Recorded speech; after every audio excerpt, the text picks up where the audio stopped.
बनारस के पराडकर भवन में सार्वजनिक क्षेत्र के निजीकरण को लेकर के एक बड़ा सेमिनार हो रहा है।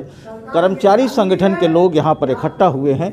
अगर हम इसमें बात करें तो नॉर्दर्न रेलवे मेंस यूनियन के लोग हैं, जो आपके इंश्योरेंस के लोग हैं, और यहाँ पर बिजली विभाग के लोग भी यहाँ पर आए हुए हैं जो सेमिनार में भाग ले रहे हैं। और ठीक मेरे पीछे अगर आप देखेंगे तो जो एक सेमिनार है वो Varanasi division insurance employees association की तरफ से बनाया गया है। इसमें सार्वजनिक उद्योगों के निजीकरण पर आम जनता पर क्या प्रभाव पड़ेगा, इसको लेकर के ये सेमिनार किया जा रहा है। इसमें अपने अपने तरह से लोग अपनी वक्ता जो है वो समझाने की कोशिश कर रहे हैं। सरकार जिस तरीके से तमाम सार्वजनिक के जो क्षेत्र के जो निजीकरण को लेकर के जो चीज़ें हो रही हैं उनको लेकर के इस तरीके से जो एम्प्लॉइज़ हैं वो लोगों को समझाने की कोशिश कर रहे हैं कि अगर सार्वजनिक क्षेत्र ही नहीं रहेगा तो फिर उसके क्या नुकसान होंगे, आम जनता पर क्या प्रभाव पड़ेगा, इसे तफसील से बताने के लिए हो रहा है। इसके पहले बैंक के कर्मचारी भी अपना हड़ताल कर रहे थे, वो शुद्धि बुद्धि यज्ञ भी कर रहे थे, अपना वेतन कटा करके आंदोलन कर रहे थे। तो इस समय जितने भी इस तरीके के क्षेत्र के लोग हैं, जो सार्वजनिक क्षेत्र के लोग हैं, वो निजीकरण के खिलाफ, सरकार के उस निजीकरण के खिलाफ आंदोलनरत हैं, अपने अपने तरीके से आंदोलन कर रहे हैं। हमारे साथ कई लोग हैं, उनसे जानने की कोशिश करेंगे। क्या नाम है आपका? विनोद कुमार श्रीवास्तव। विनोद जी, बताइए कि आप लोग क्या किस लिए कर रहे हैं, क्या कर रहे हैं, आप कहाँ काम करते हैं? मैं LIC में काम करता हूँ। LIC कर्मचारी संघ वाराणसी डिवीजन का महामंत्री हूँ। और आज का जो अधिवेशन रखा गया है, सेमिनार रखी गई, वो सार्वजनिक जो सरकार की पॉलिसी है, जो नीति बदली हुई है कि अब कल्याणकारी राज्य से उसने अपना तेवर बदल करके सारे सार्वजनिक क्षेत्र के उद्योगों का निजीकरण करने का प्रयास कर रही है। जिन उद्देश्यों को लेकर इन संस्थाओं का राष्ट्रीयकरण किया गया, आज वो सारी मुद्दे, वो सारे तथ्य आज भी प्रासंगिक है कि आज भी लोगों तक सारी सुविधाएं नहीं पहुंच पाई हैं। आज भी 80% जो आबादी है वो 20,000 से कम कमा पा रही है। तो हमें आज सार्वजनिक क्षेत्र के उद्योगों की ज़रूरत है, तभी हम आम जनता की सेवा कर पाएंगे। और इस संविधान में जो प्रदर्शित है कल्याणकारी राज्य की अवधारणा, उसको हम पूरा करने में सफल हो पाएंगे। इस निजीकरण का असर आम जनता पर ही पड़ने वाला है। लेकिन सरकार कहती है कि निजीकरण से एफिशिएंसी बढ़ेगी, सार्वजनिक क्षेत्र का जो है जिस तरीके से सरकारीकरण हुआ है, लोग जो है उसमें अच्छे से एफिशिएंसी से काम नहीं कर रहे हैं, इसलिए हम निजीकरण कराना चाहते हैं। इसके जवाब में क्या कहना चाहते हैं आप? ये ज़रूर सरकारी संस्थानों पे ये ब्लेम लगाए जाते हैं कि वहाँ पे काम नहीं होते हैं, जबकि ये अभी हाल के दिनों में जब सरकार द्वारा नोटबंदी का प्रयास किया गया, या सरकार की तमाम जनधन योजना, या तमाम ऐसी सरकारी, जैसे LIC में बीमा योजना उनकी लाई गई, प्रधानमंत्री बीमा योजना, वो सारी योजनाएं सरकारी संस्थानें भी पूरा कर पाती हैं। कम प्रीमियम में पूरा करना, अच्छे से उनकी सेवा दे पाना।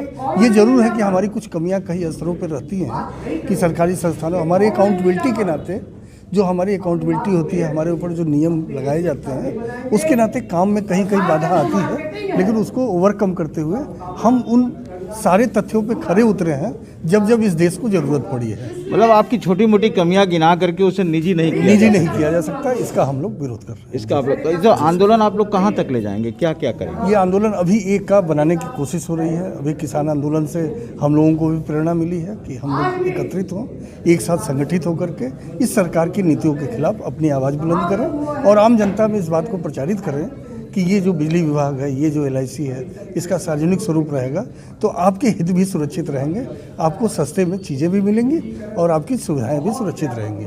और पूंजी का संकेंद्रण किसी एक व्यक्ति के हाथ में या कुछ चंद पूंजीपतियों के हाथ में नहीं होगा। तो ये एक बात है कि मतलब जो है सार्वजनिक क्षेत्र के अपने फ़ायदे हैं। हमारे साथ वरिष्ठ पत्रकार भी हैं जो आज के इस सेमिनार के जो है प्रमुख रूप से यहाँ पर उपस्थित भी हुए हैं। हम आपसे जानना चाहते हैं कि आप क्या, आज आप यहाँ उपस्थित हुए हैं तो आपको क्या लग रहा है कि सार्वजनिक क्षेत्र के निजीकरण को लेकर के किस तरीके का एक भय का वातावरण लोगों के अंदर बना हुआ है? बिल्कुल, बहुत ज़बरदस्त भय का वातावरण बना हुआ है और दो संस्थाओं पर से उपभोक्ताओं के विश्वास डगमगा रहे हैं। ऐसा नहीं कि उन संस्थाओं के काम में कहीं कोई कमी रही है, उन संस्थाओं ने तो वित्तीय क्षेत्र में और देश के आर्थिक विकास में ज़बरदस्त योगदान दिया है। राष्ट्रीयकृत बैंकों ने ज़बरदस्त योगदान दिया, LIC ने ज़बरदस्त अपने गठन के बाद से ज़बरदस्त योगदान दिया। लेकिन आज जब सरकार की तरफ से एक माहौल बनाने की कोशिश की जा रही है, इनके नाकामी के माहौल बनाने की कोशिश की जा रही है, इनके निजीकरण की बात की जा रही है, ऐसे समय में जो LIC से जुड़ा ग्राहक है, वो अब पॉलिसी लेने में हिचकिचा रहा है। बहुत सारे लोग ऐसे हैं जो अब उनको ये लगता है कि निजीकरण होने के बाद हमारा पैसा खतरे में पड़ जाएगा। बैंकों से लोग एफडी तोड़वा रहे हैं। उनको ये लगता है कि हमारा पैसा हमारी जो जमा पूंजी है, जीवन भर की कमाई है जो हमने रखा है अपने भविष्य के लिए, वो खतरे में पड़ सकता है। तो निजी क्षेत्र पर भरोसा है ये कहना एकदम गलत है। पहले जब बैंकों का आप उदाहरण उठा के देख लीजिए, पिछले पन्नों को पलटा जाए तो जब बैंकों का राष्ट्रीयकरण नहीं था और पूंजीपतियों के बैंक हुआ करते थे तो वो सार्वजनिक विकास के दृष्टि से काम नहीं करते थे, बल्कि अपने विकास की दृष्टि से काम करते थे और लगातार दिवाला पिटता था। लोगों के पैसे खतरे में पड़ते थे, लोगों की जमा पूंजी खतरे में पड़ती थी। लेकिन राष्ट्रीयकरण के बाद बैंकों की शाखाएं बढ़ीं, उनकी पहुंच से सर्विस की पहुंच लोगों तक पहुंची, ग्रामीण क्षेत्रों तक पहुंची, लोग इस्तेमाल करने लगे। अभी ये सरकार जो कह रही है कि निजीकरण किया जाए और उससे बड़ा फ़ायदा होगा अर्थव्यवस्था में, इसी सरकार से अगर ये सवाल किया जाए कि किसकी भूमिका सबसे ज़बरदस्त थी जनधन खाता खोलने में, इन्हीं राष्ट्रीयकृत बैंकों की भूमिका ज़बरदस्त रही, जिन्होंने लग के जनधन खाता योजना को एक जिसकी सफलता का ढिढोरा सरकार पीट रही है। तो सारे मतलब सार्वजनिक क्षेत्र की बड़ी भूमिका है, बड़ी भूमिका है आपके विचार से, और ये नहीं होना चाहिए। नहीं होना चाहिए। तो आप समझ सकते हैं कि सार्वजनिक क्षेत्र के सरकार के निजीकरण के फैसले को लेकर के सरकार का अपना तर्क है और कर्मचारियों का अपना तर्क है। इन दोनों तर्कों में जो है लोग अपनी अपनी बात मनवाने में लगे हैं और कर्मचारी इस बात के लिए जुटे हुए हैं कि वो अंतिम हद तक इसकी लड़ाई लड़ेंगे। निजीकरण के खिलाफ की लड़ाई वो सरकार के जब तक कान में नहीं जूरेंगे और सरकार को जब तक पीछे नहीं कर लेंगे तब तक वो लड़ाई लड़ने का मन बना चुके हैं।